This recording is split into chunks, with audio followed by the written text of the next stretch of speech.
Sa kabila ng umuugong na government reset, nilinaw ng isang election lawyer na hindi ito basta-basta pwedeng mangyari.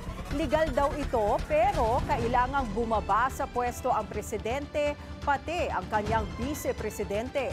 Yan ang Agenda Weekend Report ni Dexter Ganibe ng Abante. Nasa Constitution ang pagkakaroon ng transition government. Nakasaad yan sa Article 7 ng 1987 Philippine Constitution. Pero ang requirement, hindi lang ang presidente ang kailangang mag-resign para ma-activate ito. Dapat parehong mabakante ang pwesto ng presidente at vice-presidente. Pero hindi wantosawa ang transition government dahil malinaw sa konstitusyon, kailangang maisagawa ang special election sa dalawang bakanteng posisyon makalipas ang 45 days pero hindi dapat lalagpas ng 2 buwan. Ang lehislatura ay gagawa ng isang special elections para maghalal ng mga dalawang vacancy sa pagkapangulo at saka sa pagkapangalawang pangulo. Doon lamang po tayo.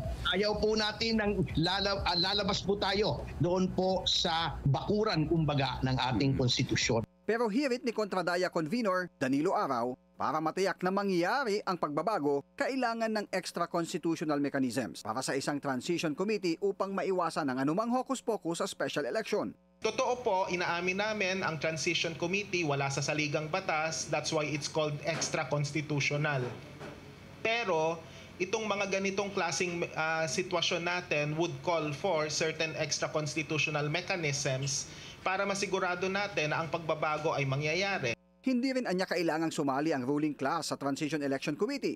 Sa halip, mas aanyayahan daw niya ang mga taong nagmarcha sa mga lansangan at nakilahok sa mga panawagang pagbabago sakaling matuloy man ang pagbibitiw ng dalawang mataas na opisyal ng gobyerno. Lahat po ng mga naninindigan para sa demokrasya, para sa transparency and accountability are more than welcome to provide suggestions on how the Transition Committee can go about. Siyempre, magsisimula ito, sino-sino ba yung mga organisasyon at mga personahe na nagsasagawa ng mga kilos protesta. Pero para kay Senate Deputy Majority Leader J.V. Ejercito, mas makakasama sa ekonomiya at sa imaheng pampolitikal sa pananaw ng ibang bansa ang anumang pagbabago sa gobyerno. Hindi makakabuti in the long run, no?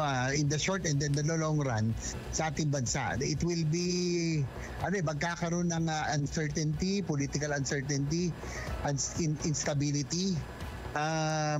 Dapat nasa tayo within the framework of the Constitution. Naiintindihan niya ang galit ng publiko dahil sa korupsyon, pero kailangan ng political stability para mapanagot ang mapatutunayang nagkamal ng bilyon-bilyong piso. Suportado niya ang mga pagkilos gaya ng upcoming trillion peso march sa November 30 para hindi mawala sa focus ang sambayanan. Para sa Agenda Weekend, Dexter Ganibe, Abante!